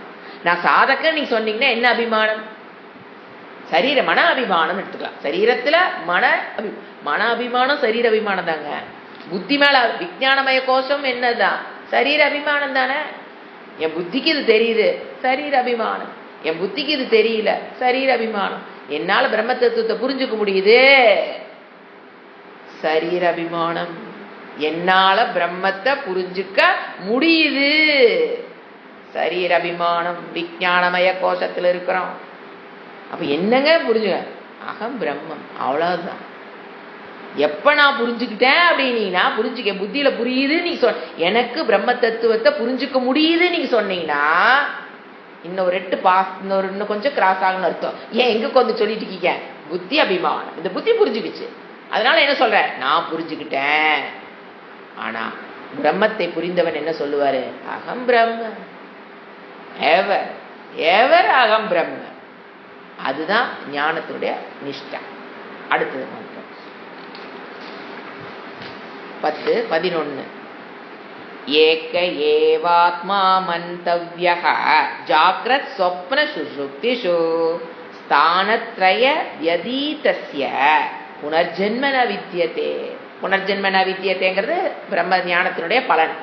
அப்ப அதுக்கு மேல இருக்கிற லைன்ல என்ன சொல்லுது, ஏக்கஹ. அது என்னது, ஒன்று. ஆத்மா என்பது ஒன்று. ஏவ ஆத்மா மந்தவ்யஹ. யூ மஸ்ட், தவ்யகனா யூ ஷுட் டு விசாரம். அதை அறிந்து கொள்ளணும் அப்படின்னா யூ ஷுட் டு விசாரம். மந்தவ்யஹ. எப்படி மந்தவ்யஹ, எப்படிங்க விசாரம் பண்றது ஒரு விஷயத்தை எடுத்து வச்சு, ஜாக்கிரத் சொப்ன சுஷுப்திஷு ஸ்தானத்ரய வேதீதஸ்ய. எப்படி நீ அதை மந்தவ்யக விசாரத்துக்கு எடுத்து நீ விசாரம் பண்ணணும், ஜாக்கிரத் சொப்ன சுஷுப்திஷு, இந்த 3 நிலைகளில் ஸ்தானத்ரய, இந்த 3 ஸ்தானத்திலிருந்து, திரயம்னா 3 அபிமானத்திலிருந்து அல்லது 3 அவஸ்தைகளில் இருந்து, வியதிதஸ்ய 3ஐயும் கடந்தவள் நான். கடந்தவள் சொல்லக்கூடாது, கடந்ததுன்னு சொல்லணும். ஏன்னா ஆண்பால் கிடையாது, பெண்பால். பிரம்ம தத்துவத்துல எங்க ஆண்பால் பெண்பாலா இருக்குது, கடந்ததுன்னு தான் வேலை சொல்லுவேன். எப்பவுமே அது நியூட்ரல் ஜெண்டர் தான், கடந்தது. ஏன்னா ஆண்பால் பெண்பால் கிடையாது இல்லைங்களா. கடந்தது தத்துவம் நான். எது ஜாகிரத அவஸ்தையில் சொப்பன அவஸ்தை, சுசுப்தி அவஸ்தை நிலைங்கிறது சரீரத்துக்கு உண்டு. ஏன்னா ஆத்ம தத்துவத்தில், பிரம்ம தத்துவத்தில் இந்த மூன்றையும் கடந்ததுன்னா ஜாகிரத் அவஸ்தையில் எந்த ஒரு அறிவு இருந்ததோ மாறாத அறிவு, அதேதான் சொப்பன அவஸ்தையிலும் மாறாத அறிவாக இருந்து கனவை பார்த்து கொண்டிருக்கிறது அந்த அறிவு. அதுக்கப்புறம் தூங்குறதையே அது என்ன பண்ணுது, சாட்சியாக இருந்து தூங்குவதை அறிவாக இருக்கிற மூன்று நிலையிலும் மாறாத ஜாக்கிரத அவஸ்தையிலும் சொப்பன அவஸ்தையிலும் மாறுகிற அறிவு இருக்கு. இதுல சுவிட்ச் ஆஃப் மைண்ட், அங்க அறிவுங்கிறது கிடையாது, மாறுகிற அறிவுங்கிறது கிடையாது எங்க தூக்கத்துல. அப்போ ஜாகிரத அவஸ்தையிலும் சரி சொப்பன அவஸ்தையிலும் சரி சுசுப்தியிலும் மாறுகின்ற அறிவுகள் இருந்து மாறாத அறிவாக நான் இருக்கிறேன். தானத்ரய வியதீதஸ்ய, இந்த மூன்று நிலைகளையும் கடந்தவனுடைய அறிபவனுடைய அந்த அதை நாம் பெற்றோம் என்ற அசியனா அந்த பிரம்மத்தினுடைய ஞானம் அவஸ்தாத்ரய சாட்சியை யூஸ் பண்றாரு. அந்த ஞானம் புனர்ஜென்மனா வித்தியதே. இது என்னது, விதேக முக்தி. இத நீங்க அடைஞ்சிட்டீங்கன்னா அடுத்த ஜென்மங்கிறது கிடையவே கிடையாது. மீண்டும் இறப்பது பிறப்பது என்பது கிடையவே கிடையாது. புனர்ஜென்ம, மீண்டும் ஜென்மம், பிறப்பு என்பது ந வித்தியதே, அறிவது இல்லை அப்படின்னு. அவித்தியத்தின் அறிவதுதான், புனர்ஜென்மம் என்பது கிடையவே கிடையாது. அதுக்காக தான் நம்ம படிக்கிறது. அடுத்து என்னது, கடசம்பிருத்த 12வது ஸ்லோகம். ஏக ஏவகி பூதாத்மா பூத்தே பூத்தே வியவஸ்திதஹ. அது எப்படி இருக்குது, பூத்தே பூத்தே வியவஸ்திதஹ. ஏகதா பகுதா ஏகதா பகுதா சைவ திருஷ்யத்தே ஜலச்சந்திரவத். ஒரு உதாரணம் கொடுக்கிறார், புரியலையா சொல்றப்பார். எப்படி ஏக்கங்கிறீங்க, அப்புறம் பகுதாங்கிறீங்க, எப்படி புரிஞ்சுக்கிறது? ஒரு உதாரணம், அழகான உதாரணம் என்ன நமக்கு. ஜலச்சந்திரவத், அஸ்தாமலிக்கருடைய இவருடைய ஸ்டூடெண்ட், அவர் பிடிச்ச எக்ஸாம்பிள், அவருடைய எக்ஸாம்பிள் இது. அவர் அஸ்தாமலிக்கம் ஃபுல்லா, அந்த கிரந்தம் ஃபுல்லா இதையே தான் வச்சு ஒரு அழகான கிரந்தத்தை ஏற்றிப்பார் அஸ்தாமலிக். அவர் என்ன சொல்றாருன்னா, எப்படி இது என்னால் புரிஞ்சுக்க முடியல, என்னென்ன மீனிங் எழுதிங்க, எக்ஸாம்பிள் விளக்குறேன். ஏக ஏவகி பூதாத்மா, ஏக ஏவகி பூதாத்மா. ஏகன ஒன்று மட்டுமே, பிரம்ம தத்துவம் ஒன்று, ஆத்மா ஒன்று மட்டுமே. ஏவக்கார போடுறார் மட்டுமே. நீ நினைச்சிட்டு இருக்க மாதிரி இங்க ஒரு ஆத்மா, அது செத்து போனா வெளியில் போயிருச்சு, அப்புறம் அந்த ஆத்மா இன்னொரு சரி, அதெல்லாம் கிடையாது. ஆத்மா ஒன்று, உண்மை. ஹீன என்ன, உண்மை. உண்மையில் ஆத்மா ஒண்ணு. நீ அதை எப்படியே புரிஞ்சு வச்சிருக்கிற, அது வேற விஷயம். இறைவன் என்னங்கிறாரு, ஆத்மா பிரம்மம்னா ஒண்ணு, அவ்வளவுதான். பூதாத்மா அப்படின்னா எல்லா உயிரினங்களிலும் உள்ள ஆத்மா. அப்ப என்னங்க அதெல்லாம், எல்லா உயிரினங்களும் ஆத்மா ஆத்மான்னு சொல்லுது இல்லையா, ஒரு உயிர் நான் சொல்லுது இல்லையா. அப்ப அந்த ஆத்மால என்ன, எல்லா பூத ஆத்மா, எல்லா பூதங்களிலும் உள்ள ஆத்மா. பூதே பூதே, ஒவ்வொரு உயிரிலும், எல்லா உயிரிலும் உள்ள பூதாத்மான எல்லா உயிரிலும் இருக்கிற ஆத்மா. பூத்தே பூத்தே, ஒவ்வொரு உயிரினத்திலும் அப்படின்னா கொசு, பாம்பு, பல்லி, பூச்சி, எல்லா உயிரும், சிங்கம், புலி, ஏன் corona virus, bacteria virus, microbes, எதை வேணா எடுக்கும், எல்லா உயிரினத்திலும் வியவஸ்திதக அப்படின்னா இருக்கிறன்னு அர்த்தம். வியவஸ்தான்னு என்ன அர்த்தம், இருக்கிறன்னு அர்த்தம். அப்படியே வெளிப்பட்டு கொண்டிருக்கன்னு புரிஞ்சுக்கணும். ஏன்னா எக்ஸிஸ்டன்ட் பிரின்சிபல் ஒன்லி பிரம்ம. அப்போ வியவஸ்திதக வெளிப்பட்டு கொண்டிருக்கிற அது ஏகதான், அது ஒண்ணுதான். ஒரே ஒரு பிரம்ம தத்துவம் தான் எல்லா உயிர்களிடத்தினுடைய மனதிலும் வெளிப்பட்டு கொண்டிருக்கிறது. மற்ற இடமெல்லாம் வெளிப்படாம இருக்குன்னு புரிஞ்சுக்கணும். இப்ப எனக்கும் ஒரு கொசு இங்க பறக்குதுன்னா அங்கேயும் அந்த ஆத்மா வெளிப்படுது, இங்கேயும் அந்த பிரம்ம தத்துவம் ஆத்மாவாக நான் இந்த தெரியத்தை சொல்றேன், அந்த கொசு அதை நான் நினைச்சுக்குது. சோ ஆத்மாங்கிறது அங்கேயும் வெளிப்படுது, இங்கேயும் வெளிப்படுது. அதுக்காக எனக்கும் அந்த கொசுக்கு நடுவுல என்னங்கன்னா அங்கேயும் பிரம்ம தத்துவம் தான் இருக்குது, வெளிப்படாத நிலை. இங்க என்ன பண்ணுது? பிரம்மத்தினுடைய எக்ஸிஸ்டன்ஸ் பிளஸ் ஞானம் இங்க வெளிப்படுது. அதே மாதிரி கொசுல எக்ஸிஸ்டன்ஸ் ஞான தத்துவம் வெளிப்படுது. இந்த நடுவில் ஒரு புக் இருக்குங்களே, அது என்ன? வெறும் எக்ஸிஸ்டன்ஸை வெளிப்படுத்துது. பிரம்ம தத்துவத்தினுடைய எக்ஸிஸ்டன்ஸை ஜட பொருள்கள் வெறும் எக்ஸிஸ்டன்ஸை மட்டும் வெளிப்படுத்துது. ஆனா நானும் அந்த கொசுவும் அந்த பிரம்மத்துடைய 2 பிரின்சிபலை வெளிப்படுத்துறோம். எக்ஸிஸ்டன்ஸ் பிளஸ் ஞானம். அந்த கொசு என்ன பண்ணுது? எக்ஸிஸ்டன்ஸ் பிளஸ் ஞானத்தை வெளிப்படுத்து. எதனுடைய? அதனுடையது கிடையாது. எக்ஸிஸ்டன்ஸ் பிளஸ் ஞானம்ங்கிறது அதனுடையது கிடையாது. பிரம்மத்துடைய லெண்டிங். பிரம்மம் lends its existence, lends its consciousness to me and for the கொசு also. அங்கிருந்து நான் கடன் வாங்கி இந்த மனம் என்ன பண்ணுது? வெளிப்படுத்திட்டு இருக்குது. அப்படி புரிஞ்சுக்கணும். அப்ப என்னதான்? ஏக்க. இந்த சிருஷ்டி செய்யப்பட்ட அனைத்திலும் வெளிப்படுறது என்னதான்? ஏக்க ஏவகி. உண்மையில் அது ஒன்றே ஒன்று. அப்படின்னா யாரு? நான் ஒரே ஒரு ஆள் வஸ்து. எல்லா மனதிலும் நான் என்ன பண்ணிட்டு இருக்கிறேன்? வெளிப்பட்டு கொண்டிருக்கிறேன். சோ எல்லா மனதிலும் செயல்பட்டு கொண்டிருப்பது நான். எல்லா சகஸ்ர சீர்ஷா புருஷா. எல்லா மண்டையிலையும் சகஸ்ர. அதனாலதான் மனம்ங்கிறது நம்ம மூளை வச்சுக்கிறேன். அவர் என்ன சொல்ற? எடுத்துனேன் சகஸ்ர சீர்ஷா. சீர்ஷனா தலை. எல்லா தலையும் யாருதான்? நான் தான். நான் சொல்லலாம். ஐ கேன் ப்ரொக்ளைம் சகஸ்ர சீர்ஷா.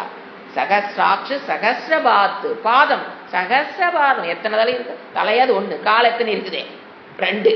சோ எல்லா பாதங்களும் என்னதான்? நான் தான். அப்போ அது ஒரு தத்துவம். அத ஏக்கதா. நான் இப்ப என்ன பண்றேன்? பகுதா. பல பல விதமாக என்ன பண்ணிட்டு இருக்கிறேன்? வெளிப்பட்டு கொண்டிருக்கிறேன். அதனால நான் பழசுன்னு நினைச்சு கூடாது. பிரம்ம தத்துவம் பழசு. பல வகையான பிரம்ம தத்துவம் இருக்குன்னு சொல்லக்கூடாது. ஏக்கதா ஏவ. ஆனா பகுதா. கொசு, நானு, ஜடம் எல்லா விஷயத்திலும் வெளிப்பட்டு கொண்டிருக்கிறேன். பகுதா. அதான் சொல்ற. விவஸ்திதாக ஏக்கதா. ஒன்றுதான் ஆனா பலவாக. ஒன்றுதான் ஆனா பலவாக. என்ன பண்ற? மேலும் பகுதாக்கு அப்புறம் பலவாக. ஏக்கதா நான் ஒன்று. பகுதா பலவாக. மேலும் ஏவ உண்மையில் திருஷ்யதே காணப்படுகிறது. நீ பார்க்கறக்கு எப்படி தெரியுது? பலவிதமான பொருள்களை இருக்கிற மாதிரி தெரியுது. ஆனா நான் தான் பலவாக வெளிப்பட்டு கொண்டிருக்கிறேன். எப்படி?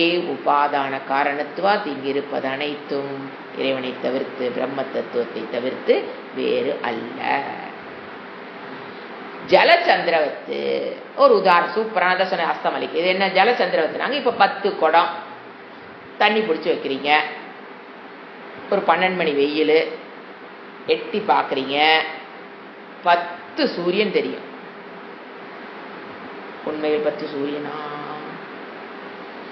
இருப்பது ஒரே. அந்த குழந்தை என்ன சொல்லுவோம்? அம்மா 10 சூரியன். ஐ கவுண்டட் 1 2 3 4 5 6 7 8 9. அம்மா there are 10 sun. நாம் என்ன சொல்லுவோம்? ஏய் அங்க பார், பார்த்துதியா? அதுதான் என்ன இருக்குதுங்க? பலவா. ஏக்கதா பகுதா. சொல்லி கொடுக்குறோமா அந்த குழந்தைக்கு? அதே தான் நம்ம சாஸ்திரம் அதே மாதிரி சொல்லி கொடுக்குது. என்ன சொல்லுது? அந்த பானைய உன் சரீரமா எடுத்துக்கோ. எல்லா உயிரினங்கள் சரீரம். எத்தனையோ கோடி சரீரங்கள் இருக்குங்கிறாங்க. அத்தனை கோடி சரீரம் என்னது? பானை.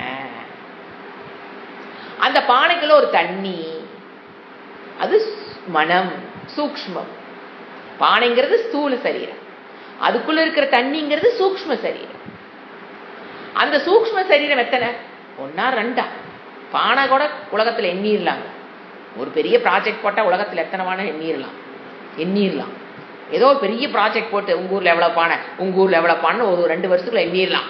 ஆனா எத்தனை ஜீவராசி இருக்கு? ஏன்னா நீ எண்ணி முடிக்கிறதுக்கு 4 காணாம போயிருக்கும், செத்து போயிருக்கும், இன்னும் 4 பிறந்திருக்கும். நீங்க ஃபார்வர்ட் பண்ணி இந்த வீதி ஆரம்பிச்சு இந்த கடைசி வரைக்கும் போறதுல முத வீட்டுல ஒரு செத்து, 2வது வீட்டுல ஒரு பிறப்பு முடிஞ்சு போச்சா? You cannot count. அதான் சாஸ்திரம் சொல்லு. You cannot count. எத்தனை என்னன்னு? சரி, இங்க மட்டும்தான் ஜீவராசிகளா? இப்ப என்ன சொல்றாங்க? மார்ஸ்ல ஒரு ஜீவராசி சுத்திட்டு இருக்கு. அது சாஸ்திரம் எப்பவே சொல்லிடுச்சு. இந்த சூரிய மண்டலம் மட்டும் இல்லைங்க, வேற சூரிய மண்டலத்துல மனிதனை ஒத்த சரீரங்கள் இருக்கிறது. ஆனா சாஸ்திரம் படிக்கிறது என்ன எனக்கு தெரியாது, அது எனக்கு தெரியாது. மனிதனை ஒத்தனா 2 கை, 2 காலு, கண்ணு, 2 கண்ணு, இதே மாதிரி ஒரு ஒத்த சரீரங்கள் இருக்குங்கிறது சாஸ்திரம். அதுக்கு தான் நம்ம ஏலியன்னு பேர் வைக்கிறோம்.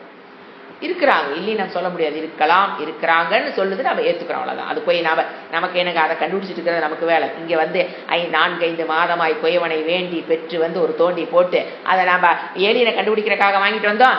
நம்ம வேலை நம்ம பார்ப்போம். அது ஏதாவது காது விழுந்தா கேட்டு வச்சுக்கோம். அங்கே போயிடக்கூடாது என்ன விசாரத்துக்கு.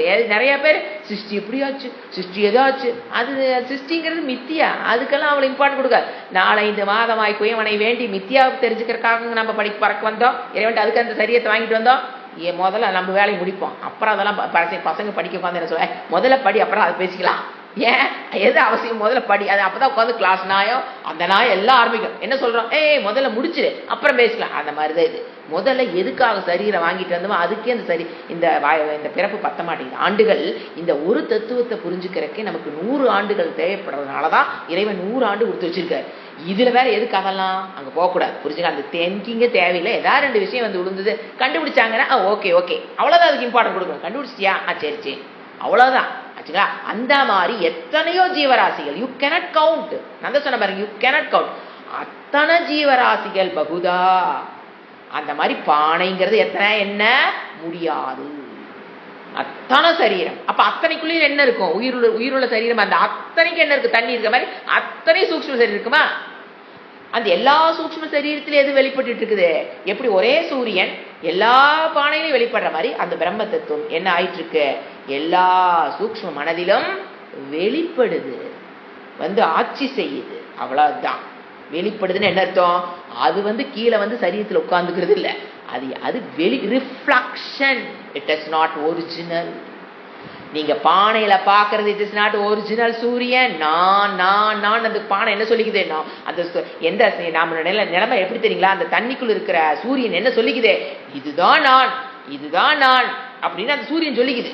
எது தண்ணிக்குள்ள இருக்குது பாரு, எப்படி தண்ணி விட்டு பாருங்க அந்த சூரியன் ஆடும். அதான் சம்சார துக்கங்கிறது. நீ கையை விட்டு ஆட்டி பாருங்க அந்த சூரியன் ஆடும். நான் அந்த சூரியன் என்ன நினைச்சுக்குது, ஐயோ நான் சூரியன் இவ்வளவு கஷ்டப்படுறேன்னு அந்த தண்ணிக்குள்ள இருக்கிற சூரியன் என்ன நினைச்சுக்குது, இதுதான் நான் ஒரிஜினல். அப்ப அந்த சூரியனுக்கு என்ன புத்தி வேணும், I am not this original, this is reflection, this is கண்ணாடி உருவம். அங்க யாரு, நான் யாரு. அந்த சூரியன் ஒரிஜினல் சூரியன் என்ன சொல்லுது, யூ ஆர் மை ரிஃப்ளக்ஷன். பிரம்ம தத்துவம் என்ன சொல்லி கொடுக்குது, you are my reflection. Turn, திரும்பி பாரு, யூ ஆர் திஸ், அகம் பிரம்மாஸ்மி சாஸ்திரம் சொல்லி கொடுக்குது. அவ்வளவுதான். நானாத்தான் இருக்கிறேன் எப்பவுமே. நான் எதை தப்பா எடுத்து வச்சிருக்கணும் அது நீ அல்லன்னு விளக்கிட்டா போதும், என்னோட சொரூப்பம் எனக்கே தெரிஞ்சிடும். அதை விளக்கறதுக்குலாம் ஒருத்தரும் தேவையே இல்லை. அஜ்ஞானம் விளக்குறது மட்டும்தான் சாஸ்திரம். சந்திரவத்து எப்படி பானை ஸ்தூல சரீரம், அதுக்குள்ள இருக்கிற தண்ணி சூக்ஷ்ம சரீரம் மனம், அதுல ரிஃப்ளெக்ட் ஆகுறது சூரியன். எப்படி அந்த அம்மா அந்த குழந்தைக்கு சொல்லித்தராங்களோ அதே போலதான் சாஸ்திரம் சொல்லுது, உனக்கு ஒரு ஸ்தூல சரீரம், அதுக்குள்ள இருக்கிறது சூக்ஷ்ம சரீரம், அதுல ரிஃப்ளெக்ட் ஆகிறது சித்தாபாசம். அது என்னதான் ஆபாசம் தான், பிரம்மத்துடைய ஆபாசம் தான், சித்தனுடைய ஆபாசம் தான் உள்ள நவலி. அதுவும் நீ கிடையாது, மேல பாரு. ஆனா இங்க இந்த எக்ஸாம்பிள் ஒரு சின்ன ப்ராப்ளம் என்ன, சன் வந்து limited to particular space, particular time, அதுக்கு எல்லாமே இருக்குது, அதுக்கு ஒரு உருவம் எல்லாமே இருக்கு. பட் ஆத்மா எந்த உதாரணம் என்ன, திருஷ்டாந்த வர்ஜிதம். புரிஞ்சுக்கணும், எந்த உதாரணம் சொன்னாலும் அது போய் கிட்ட சேராது. அப்ப இங்க என்ன போய் சேராது இடம், அது ஏக்காகவா இருந்தாலுமே லிமிட்டட் டு பர்டிகுலர் ஸ்பேஸ். ஆனா இந்த ஆத்மாங்கிறது சர்வ, எப்படி ஆகாசத்தை போல் சூரியன். இப்ப சூரியன் அப்படியே இமேஜின் பண்ணி பாருங்க, ஆகாசத்தையே சூரியனை பாருங்க, தட் இஸ் ஆத்மா. ஆகாசம் எப்படி இருக்குது, ஆகாசம் சூரியனை போல் இருக்கிற ஆகாசம் தான் பிரம்ம தத்துவம். அது என்ன பண்ணிட்டு இருக்குது, இந்த சரீரத்துல அந்த சரீரத்திலையும் வெளிப்பட்டு. எப்போ ஏகதா எப்படி இருக்குது, பகுதா. இதை அறிஞ்சா என்னது, எதை போல, சந்திரவத் ஜலத்தில் தெரிகிற சந்திரனை போலன்னா அஸ்தாமலிக்கன் டேக் கேர் ஆஃப் போய் புரிஞ்சுக்கலாம். ஏன்னா அவரு தான் இந்த விளக்கத்துக்கு அருமையா கொடுத்துருக்காரு. நம்ம அதை பார்த்துருக்கோம். அஸ்தாமலிக்கம் வாய்ப்பு இருந்தா போட்டு கேட்டு பாருங்க. அஸ்தாமலிக்கம் இது இந்த ஒரு எக்ஸாம்பிள் மூலியமா ஈஸியா ஒரு குழந்தைக்கு புரிய வைக்க மாதிரி டக்குன்னு எல்லாத்துக்குமே இந்த இடம் ஈஸியா புரிஞ்சிடும். ஜலச்சந்திர வச்சு example is ultimate example, easy, very very easy. அதனாலதான் ஃபேமஸ் ஆனது ஒரு அஸ்தாமலிக்கம். அடுத்தது 13வது பாடல். இங்கே ஒரு உதாரணம் வருது. கட சம்ருதமாகாசம் நீயமானே கடேயதா கடோ நீயேத நாகாஷக ததா ஜீவோ நபோ பமஹ நபோ ந ஆகாஷக. இங்க இருந்து ஒரு உதாரணம், கடம் ஆகாசம். இது நம்ம நிறைய தடவை படிச்சிருக்கோம். கட ஆகாசத்தை வச்சு பிரம்மத்தை எப்படி புரிஞ்சுக்கிறது அப்படின்னா மீனிங் எழுதிக்கலாம். கட இது 2 ஸ்லோகம் ஒன்னா தான் வரும். ஃபர்ஸ்ட் 13 மட்டும் பார்க்கலாம். 13, 14 சேர்ந்து தான் பார்க்கணும். கட சம்பிரத ஆகாசம். இப்ப ஆகாசம்னா வெற்றிடம். பானைக்குள்ள ஒரு வெற்றிடம் இருக்கு. நீங்க பாலை ஊத்துனீங்கன்னா கடம் பானையை கொள்பா, சரி பாலை கொள்றது இல்ல, கொள்வது யாரு? அதுக்குள்ள இருக்கிற ஆகாசம் தான் எதையுமே வாங்கும், அதுதான் கொள்ளும். நாம நினைச்சிட்டு இருக்கிற பானை கொள்ளுதுன்னு. பானை என்ன பண்ணுதுன்னா, மகா ஆகாசத்துல பாலை ஊத்துனீங்கன்னா சொயின்னு போயிடும். இங்க ஊத்துனீங்கன்னா அப்படியே பூமி வரைக்கும் போயிடும். ஆச்சா, அப்படி ஊத்துனீங்கன்னா போயிடும். அப்படி போகாம இருக்கிறக்காக we are making a container to hold the milk. It can, but நம்ம என்ன நினைச்சுக்கிறோம், பானை தான் அந்த பாலை கொள்ளுதுன்னு.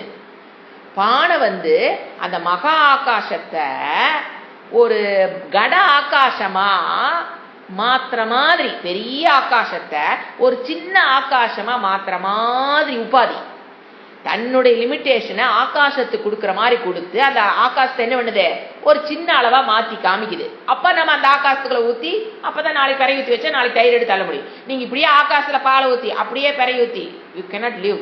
அப்ப அந்த பானை என்ன பண்ணுது, அந்த ஆகாசத்தை ஒரு லிமிட்டடான விஷயம் மாதிரி மாத்திக்க மாதிரி ஏவக்காரம் தான்.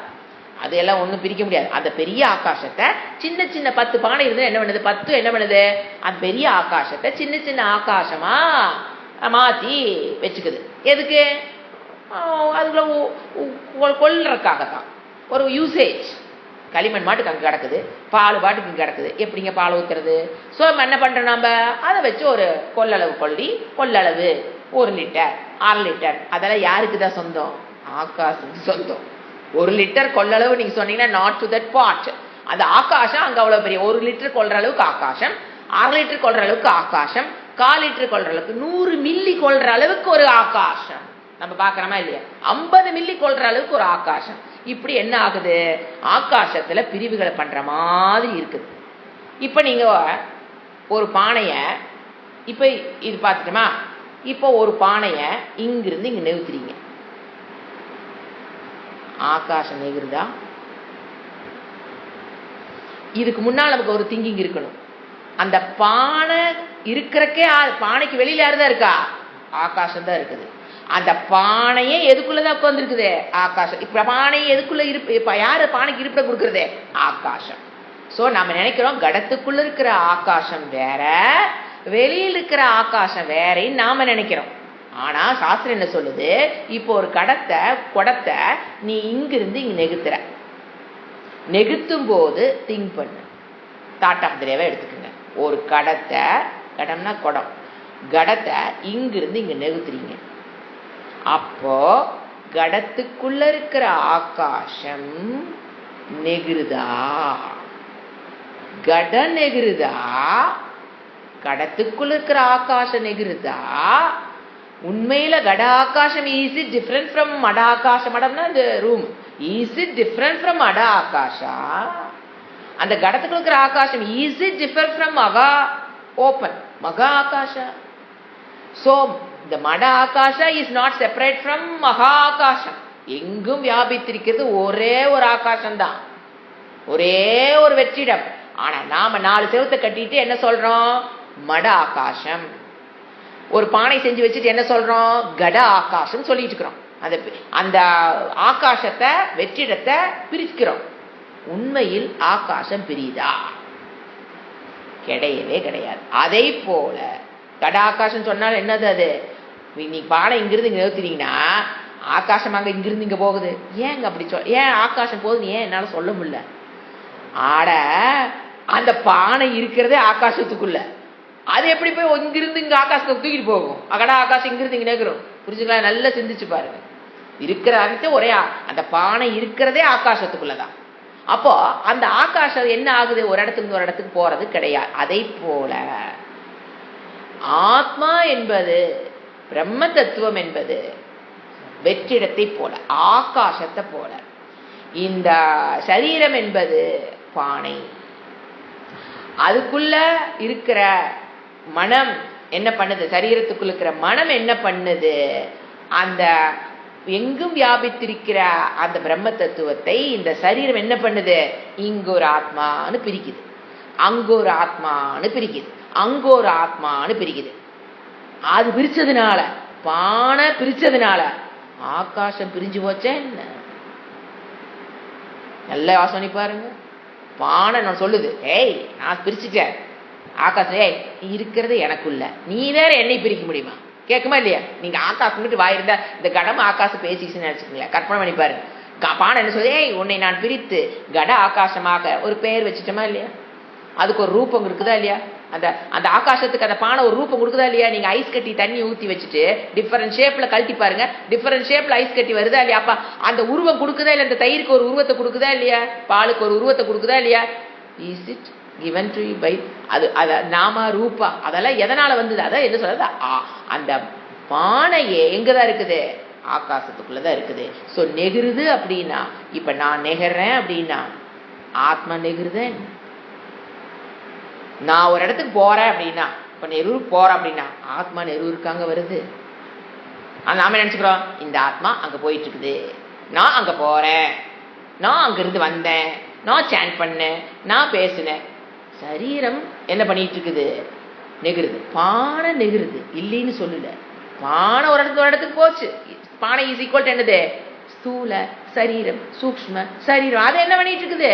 இப்ப கிளாஸ் முடிஞ்சு என்ன வாங்கணும்? எஞ்சி போவோம், சமையக்கட்டில் போவோம், இன்னைக்கு என்ன குழம்பு எது பிரிச்சிருக்கிறதெல்லாம் எடு, சமையல் பண்ணு, அடுத்த வேலை யார் செஞ்சிட்டு இருக்கிறது?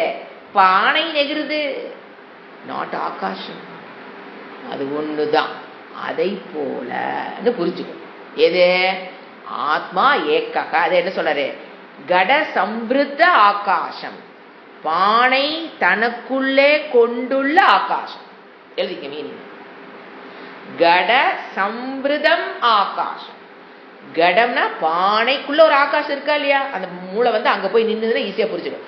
பானைக்கு என்னது? பானை தன்னுள்ளே கொண்டுள்ள ஆகாசம், சம்பிருதம் ஆகாசம். நீயமானக கட சம்பிருத்தம், தன்னுள்ளே கொண்டுள்ள ஆகாசம். நீயமானே கடே, கடே நீயமானே. கட நெகிரும் போது யார் எங்க போய் மைண்ட வைக்கணும்? கடத்துக்குள்ள ஒரு ஆகாசத்தை மைண்ட்ல பிக்ஸ் பண்ணிக்கணும். அந்த ஆகாசத்தை மட்டும் பாருங்க, அதுக்கு என்ன நடக்குதுன்னு பாருங்க. எப்போ என்ன நடக்குதுன்னு பார்க்கணும். நீயமானே கடை. இப்ப கடை நெகிருது. நீயமானேனா coming from one place to another place. அதான் நீயமானே, லீடு போகுதுன்னு அர்த்தம். நீயம்னா லீடு, நீ தாத்து. நீயமானே போகும்போது, நெகிரும் போது, பானை நகர்த்தப்படும் பொழுது, என மானை வருது பாசிவா போட்டுக்கலாம். நகர்த்தப்படும் பொழுது நாம நெகுத்துறோம்.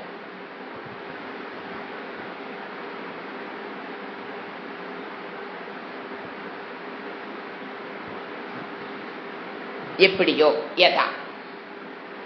அப்படி என்ன புரிஞ்சுக்கணும்?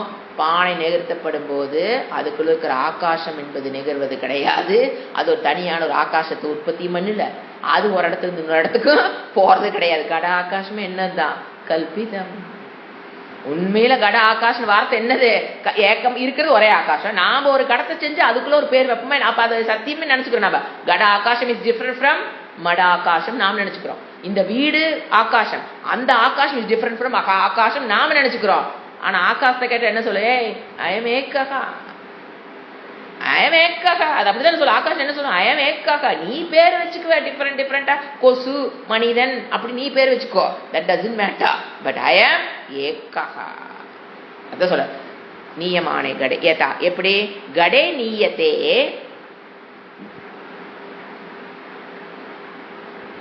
கடக நீயத்தே. கடோன் இருக்கு, கடக நீயத்தே. கடம் நகருது, நகர்கிறது. இந்த நெகுத்தும் போது என்ன நடக்குது? கடம் நெகிருது. இந்த சரீரம் ஒரு இடத்துக்கு ஒரு இடத்துக்கு போகுது. யார் இல்லைன்னு சொன்னா நெகிருது. ஆகாஷக கடம் நெகிரும் போது ஆகாசம் நெகிருவது கிடையாது. ஏன்னா உண்மையில் கட ஆகாசம்னு ஒண்ணு இல்லைன்னு புரிஞ்சுக்கணும். கடத்துக்குள்ள இருக்கிற ஆகாசம் வெளியில் இருக்கிற ஆகாசங்கிற பேதமே. ஆனா எப்படிங்க பேதம் வருதுன்னா, அந்த பானை உபாதி தன்னுடைய லிமிட்டேஷனை கொண்டே அந்த ஆகாசத்து மேல ஏற்றி என்ன காமிக்குதே, கட ஆகாசமா நமக்கு காமிக்குதே. கொஞ்சம் சிந்திச்சு பார்த்தா தெரியும், அந்த கட ஆகாசம் எங்கேயும் கட ஆகாசம்னே ஒண்ணு கிடையாத போது எப்படிங்க கட ஆகாசம் நெகிருதுன்னு சொல்றது? கட ஆகாசம்னே ஒண்ணு கிடையாது, இருக்கிறது ஒரே ஆகாசம். அப்ப எப்படி கட நெகிருது, கட ஆகாசம் நெகிருன்னு நம்ம சொல்ல முடியுமா? சொல்ல முடியாது. அதான் சொல்றது ந ஆகாஷக கட நீயத்தே நீ ஏத்த கட நெகிருது ந ஆகாஷக. கடத்துக்குள்ள இருக்கிற ஆகாசம் நெகிருவதே கிடைக்கும். ஏன்னா இல்லாத இடத்துக்கு தாங்க நெகிர்ந்து போக முடியும். இங்கதான் எல்லா பக்கம் ஆகாசம் தான் இருக்குது. எங்க இருந்து எங்க போய் நெகுத்திட்டு போறது? தத்துவத்து ஜீவகா நபோம பமகா. அழகான வேர்டு தத்துவத்து. அதை போல ஜீவன் நபோ பமகா இஸ் கம்பேர்டு அப்படின்னு அர்த்தம். கம்பேர்டு வித் நபோ மபகனா கம்பேர்டு. அதே போல ஜீவன் இஸ் கம்பேர்டு முடிச்சுட்டாரு. அது மாதிரி நீ ஜீவனை புரிஞ்சுக்கோ. இப்போ நான் அதை எக்ஸ்பிளைன் பண்ணேன். எப்படி எதை எடுத்துக்கிறது? பானைங்கிறது நம்மளுடைய சரீரம், அதுக்குள்ள இருக்கிற ஆகாசங்கிறது நம்மளுடைய ஆத்மா, எங்கும் வியாபித்திருக்கிற நாம இந்த சரீரமே எதுக்குள்ளதான் இருக்குது. இப்ப நாம என்ன புரிஞ்சு வச்சோம்? இந்த சரீரத்துக்குள்ள ஒரு ஆத்மா இருக்கிற மாதிரியும் அது செத்து போனா வெளியில போற மாதிரி நாம புரிஞ்சு வச்சோம். சாஸ்திரம் என்ன சொல்லுது? ஐயோ இந்த சரீரமே எதுக்குள்ளதான் இருக்குது? ஆத்மாக்குள்ளதான் இருக்கு. எப்படி கட ஆகாசம் என்பது அந்த மகா ஆகாசத்துக்குள்ள இருக்குதோ, அதே போல இந்த சரீரம்ங்கிறதே ஆத்மாக்குள்ளதான் இந்த சரீரம் இருக்குது. அப்பா இந்த சரீரம் நெகிருதுங்க போது நம்ம என்ன சொல்லக்கூடாது? ஆத்மா நெகிருதுன்னு சொல்லக்கூடாது. சரீரம்னா சரீரம் மட்டும் நெகிருது, சூழ சரீரம் நெகிருது, சூக்ஷ்ம சரீரம் நெகிருது இல்லைன்னு சொல்லல. ஆத்மா என்ன சொல்லக்கூடாது? அச்சலாக. என்ன புரிய வைக்கிறாரு? ஆத்மா அச்சலாக. It doesn't move, it doesn't move because இருப்பது அனைத்தும் எப்படி ஆகாசம் ஏன் மூவ் ஆனிச்சு? கட ஆகாசம் ஒண்ணு இல்லாததுனால கட ஆகாசம் என்னன்னு சொல்லக்கூடாது. ஒரு இடத்து போகுதுன்னு சொல்ல முடியாத மாதிரி ஜீவன் அதே போல ஜீவனுக்குள் இருக்கிற ஆத்மா என்பது சர்வவியாபி. அதனால அது ஒரு இடத்துல இருந்து இன்னொரு இடத்துக்கு போகுதுன்னு சொல்லக்கூடாது. அதே மாதிரி புரிஞ்சுக்கோங்கிற ஜீவன் நபோ மபகா. அதை மாதிரி நீ புரிஞ்சுக்கோ. இதனுடைய அடுத்த ஸ்லோகத்தை அடுத்த கிளாஸ்ல பார்க்கலாம். மந்திரத்தை கடவத்து விவிதாகாரம் அப்படிங்கிற ஸ்லோகம் மந்திரம் அடுத்த கிளாஸ் பார்க்கலாம். ஓம் சாந்தி சாந்தி சாந்தி. ஹரி ஓம். ஸ்ரீ குருப்யோ நமஹ. ஹரி ஓம்.